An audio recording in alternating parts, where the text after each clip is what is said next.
She was one of the most powerful women of the ancient world, a queen surrounded by gold, incense, and endless admiration. Her kingdom flourished. Her name traveled with merchants across deserts and seas. By every human standard, the Queen of Sheba had already won. And yet, beneath the crown and the carefully measured authority of her rule, something restless stirred within her. This is not a story about wealth or conquest. It is not a tale of political ambition or royal rivalry. It is the story of a ruler who discovered that success, no matter how dazzling, can still leave the soul unsatisfied. While others bowed before carved idols and celebrated visible power, she quietly questioned what could not speak back, what could not see, what could not answer the deepest questions of the heart. She did not lack knowledge. She lacked meaning. In the silence of her palace, far from the applause of her people, she wrestled with questions no throne could silence. Who am I beyond my title? What remains when power fades? Is there a wisdom greater than human achievement? These questions became the invisible force that shaped her destiny. They pushed her beyond comfort, beyond certainty, and eventually beyond the borders of her own world. When whispers reached her ears of a king whose wisdom was said to come from God himself, something awakened. Not curiosity. Curiosity, not strategy. So, recognition. The possibility that truth might exist beyond stone idols and hollow rituals changed everything. And so, against expectation and without guarantees, she chose to seek. This journey would redefine her, challenge the greatest king of her age, and leave a mark that would echo through history. If you are drawn to stories of forgotten wisdom, inner transformation, and journeys that change everything, make sure to like this video, subscribe to the channel, and turn on notifications.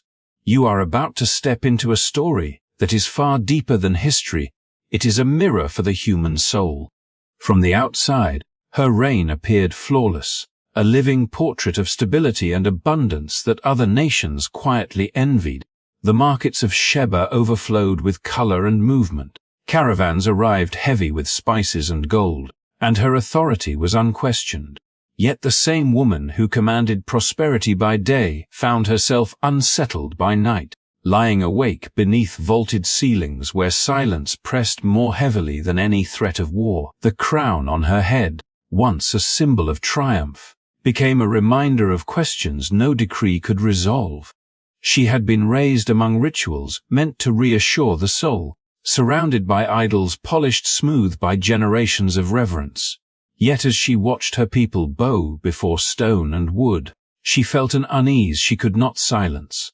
These figures accepted offerings, but returned nothing, offered ceremony without understanding, and answered no one who dared to ask why suffering visited the innocent, or why power so often drifted toward those least worthy of it. Over time, the queen began to sense that the gods of her land demanded loyalty without offering truth, and that belief built on fear alone could never satisfy a searching heart. Her doubts were not rebellious, nor were they born of arrogance. They emerged slowly, shaped by observation and reflection, by years of listening more than speaking. She watched justice applied unevenly, saw strength praised while compassion went unnoticed, and wondered whether order without mercy could truly be called wisdom. If she, with all her authority, still felt unseen in her quietest moments, what of those who lived beneath her rule, without voice or protection? These thoughts followed her through council chambers and ceremonial halls, growing heavier each time she realized that power could govern behavior but could not heal the human spirit. The question of identity troubled her most. She knew who she was to her people, yet that public image felt increasingly incomplete. When the music faded and the lamps dimmed, she felt reduced not to a queen, but to a solitary figure standing before an unseen horizon. Titles defined her function, not her essence. Wealth reflected her success, not her purpose. She began to suspect that meaning could not be inherited or claimed through conquest, but had to be discovered, perhaps even granted. Justice, suffering, and identity converged into a single, unsettling thought. If there was a living God, that presence would have to be greater than the idols that demanded silence and submission. A living God would see rather than merely observe, would hear rather than merely receive offerings, and would answer not with fear but with understanding. This idea did not bring comfort at first. It brought risk. To believe in such a presence meant acknowledging that truth might demand change, that wisdom might expose her carefully maintained certainty as incomplete. Yet the more she tried to dismiss these thoughts, the stronger they became. Prosperity could not drown them out. Celebration only delayed their return. In moments of solitude, she sensed that her unease was not a weakness but an invitation, a quiet pull toward something real, something unshaped by ritual or tradition. The void within her was not empty by accident. It was the space left by a question that had not yet found its answer, and it would not remain silent forever. Long before she ever heard the name Solomon, the journey had already begun within her. The restlessness she carried was not a flaw in her reign, but the sign of a soul unwilling to settle for appearances alone. She ruled a thriving kingdom, yet her heart stood at the edge of a deeper mystery, waiting for a wisdom capable of speaking not only to the mind, but to the unseen places where truth must live. The moment the name of Solomon reached her court, it did not arrive as a proclamation or a challenge, but as a whisper carried by travelers who spoke more with reverence than admiration. They did not praise his armies or the splendor of his city. They spoke instead of wisdom that seemed to breathe, insight that pierced through appearances and settled in the heart. They said this wisdom was not gathered through conquest or inherited by blood, but given by the God of Israel, a God who listened and responded. For the queen, those words landed with a quiet force, stirring the questions she had long tried to keep contained. She did not react at once. Days passed as she turned the thought over in silence, measuring it not against politics, but against the ache that had followed her for years. If such wisdom truly existed, it could not be summoned or tested from afar. It would require presence, and presence would require movement. To seek it meant stepping beyond the carefully constructed order of her life, beyond the authority that had always protected her. The throne that once symbolized control now felt immovable, anchoring her to a certainty she no longer trusted. Advisors would later debate her motives, searching for logic in a decision that refused to be reduced to strategy. Some would call it diplomacy, others ambition disguised as curiosity. Yet none of these explanations reached the heart of her choice. What compelled her was neither calculation nor desire for recognition. It was the unsettling awareness that remaining where she was would slowly erode something essential within her. To stay meant preserving comfort at the cost of truth, and that bargain had become unbearable. When she finally gave the order to prepare the journey, she offered no elaborate justification. The command was simple, almost quiet. So here. Yet it carried the weight of irreversible change. In that moment, she was no longer acting as a ruler securing her kingdom, but as a seeker answering a summons she could not fully name. She understood the dangers. The road stretched across unforgiving deserts, exposed to heat, uncertainty, and the risks that accompanied any long passage through unfamiliar lands. Yet the threat of physical danger felt less severe than the slow decay of a life lived without meaning. As her caravan began to move, each step away from her palace seemed to strip something from her.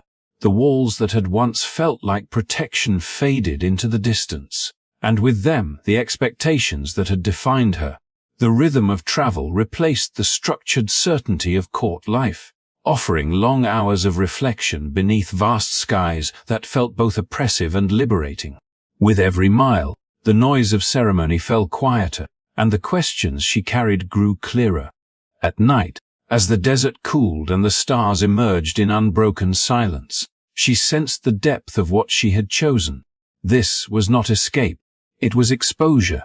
There were no rituals here to shield her from doubt, no counselors to affirm her authority, only the steady movement forward, and the growing realization that whatever awaited her at the end of this road would confront her not as a queen, but as a human being stripped of title and defense. She could not explain the certainty that guided her, only that it felt necessary. It was as though the questions that had haunted her had finally found direction, pointing her toward a place where they might be spoken aloud without fear. Whether Solomon would answer them no longer seemed the central issue.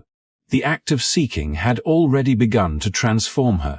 Leaving her throne was not a rejection of power, but an acknowledgement of its limits. By choosing the road, she accepted that wisdom might demand humility, and that truth might require risk. Whatever awaited her beyond the desert, she sensed it would alter her forever, and in that knowledge, she continued forward, compelled not by what she hoped to gain, but by what she could no longer afford to ignore. When the Queen of Sheba finally stood before Solomon, the moment carried none of the tension of a contest and none of the spectacle of conquest. Two rulers faced one another, yet the air between them felt unusually still, as though the journey that had brought her there had already begun to strip away the formalities of power. She did not bow as a subject, nor did he receive her as a figure to be impressed. What unfolded was not a performance for a court, but the quiet beginning of a conversation that neither could have planned. She had prepared herself to test him, to weigh his reputation against her own sharp intelligence. Yet when she looked at him, something unexpected occurred. The questions she carried, refined through years of silence and solitude, rose to the surface not as challenges, but as confessions. She spoke of the weight of leadership, of how authority isolates even as it elevates, and of the strange loneliness that grows when everyone listens but no one truly hears. These were not the questions of diplomacy or advantage. They were the questions she had never trusted to voice before another soul. Solomon did not rush to answer. He did not respond with rehearsed wisdom or display the brilliance that had made his name known across nations. Instead, he listened, and in that listening, something within the queen shifted. His attention was not measured or strategic. It was patient, unguarded, as though her words mattered not because she was a queen, but because she was human. When he finally spoke, his voice carried no triumph. It carried memory. He spoke of his own youth, of how wisdom had been given to him, not as a reward, but as a burden that exposed his own weakness. He admitted that understanding does not protect one from doubt, and that knowledge, when separated from humility, can hollow the heart rather than fill it. He shared how power tempts the soul toward certainty, and how certainty can silence the quiet voice that wisdom depends on. His words were not polished lessons. They were lived truths shaped by regret, reflection, and restraint. As the exchange deepened, the queen realized that this was not an encounter between intellects, but between experiences.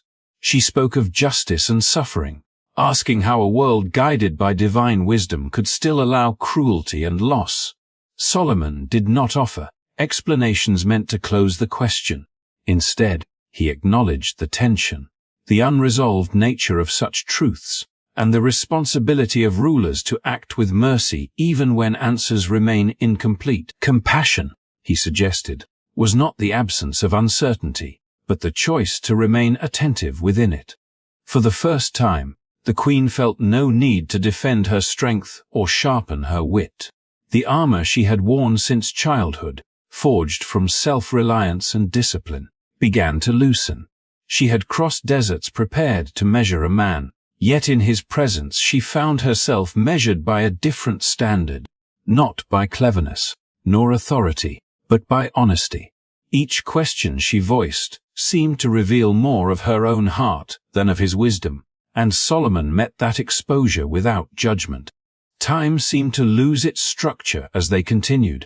The court faded into the background, and titles dissolved into irrelevance. What remained was a shared recognition that wisdom was not about mastery, but about attentiveness. It was about listening deeply enough to another person to recognize their fear without exploiting it, their longing without diminishing it. In that space, the Queen understood that Solomon's greatness did not lie in his answers, but in his willingness to stand alongside questions that had no easy resolution. By the end of their exchange, she knew something within her had changed. She had not conquered him, nor had he conquered her. Instead, both had been disarmed. She arrived seeking proof of wisdom, and found instead a reflection of her own humanity, met with compassion rather than spectacle. In that encounter, wisdom ceased to be an abstract pursuit and became something relational, alive in the shared silence between two people who understood that truth is revealed not through display, but through presence. As she withdrew from Solomon's presence, the clarity that settled over her was neither sudden nor overwhelming. It arrived quietly, like dawn rather than lightning, illuminating what had been unfolding within her long before the journey began. She had come believing her unrest could be resolved through knowledge, through explanations strong enough to still the questions that had followed her since youth. Yet what she carried back with her was not a collection of insights, nor a set of truths to govern her kingdom. It was an awareness far more unsettling and far more complete. For the first time, she understood that her longing had never been about answers at all. Answers had only been the language she used to justify the ache. Beneath every question about justice, suffering, and divine order had lived a quieter desire, to be seen without disguise, to stand without titles, and to exist without the need to perform strength. In Solomon's presence, she had experienced something rare and almost frightening, a moment where her worth did not depend on her intellect, her authority, or her certainty. She had been received as she was, not as she ruled. That realization followed her as she prepared to return home. The desert she would cross again no longer felt like an obstacle, but a mirror. The vastness reflected her own inner terrain, once crowded with unspoken fears and now strangely open. She began to recognize how often she had confused solitude with independence, and silence with control. Even her devotion had been shaped by distance, reverent yet cautious, respectful yet guarded. She had honored God as a ruler honors a distant power, not as a soul dares to approach a living presence. What unsettled her most was the understanding that being fully known required vulnerability rather than mastery. She had governed by anticipation, staying several steps ahead of those around her, yet before God there could be no strategy. The thought was both terrifying and relieving. To be known completely meant surrendering the careful narrative she had built about herself. The version of strength she had refined to survive. It meant allowing her questions to exist without defense, her doubts without shame, her faith without control. As her caravan moved forward, she reflected on the way Solomon had spoken of wisdom not as possession, but as relationship. His words echoed differently now, no longer as counsel for leadership, but as an invitation inward. Wisdom, she realized, was not about reaching certainty, but about remaining open. It was about standing before God without the need to be impressive, trusting that presence itself carried meaning. The absence of answers was no longer an emptiness to be feared, but a space where something deeper could dwell. This understanding did not resolve her struggles, nor did it remove the weight of her responsibilities. She knew her kingdom would still demand decisions, her people would still suffer, and injustice would still require action. Yet something essential had shifted. She no longer felt alone within her authority. The silence that once pressed against her now felt inhabited, not by explanations, but by awareness, not by control, but by nearness. She began to sense that God was not waiting beyond her questions, but within them, not observing her from a distance, but present in the act of seeking itself. For years, she had searched outward for confirmation of divine reality, measuring truth through wisdom and achievement. Now she understood that the divine did not require proof through brilliance. It asked only honesty. To be fully seen was not a threat, but a gift. one that dissolved the exhausting need to define herself endlessly. By the time her homeland appeared on the horizon, she carried no trophies from Jerusalem, no proclamations of wisdom to display. What she carried was quieter and more enduring, a recognition that her soul had been longing not for resolution, but for encounter, not for certainty, but for communion. In that awareness, she did not feel smaller nor diminished. So, she felt grounded, anchored in a presence that did not demand perfection, only truth.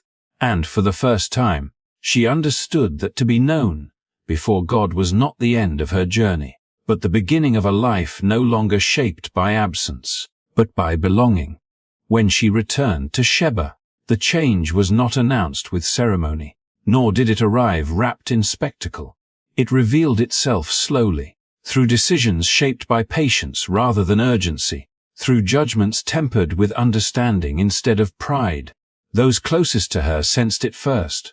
Her voice carried the same authority, yet it was gentler, less burdened by the need to dominate. Power no longer flowed outward from fear, but inward from clarity.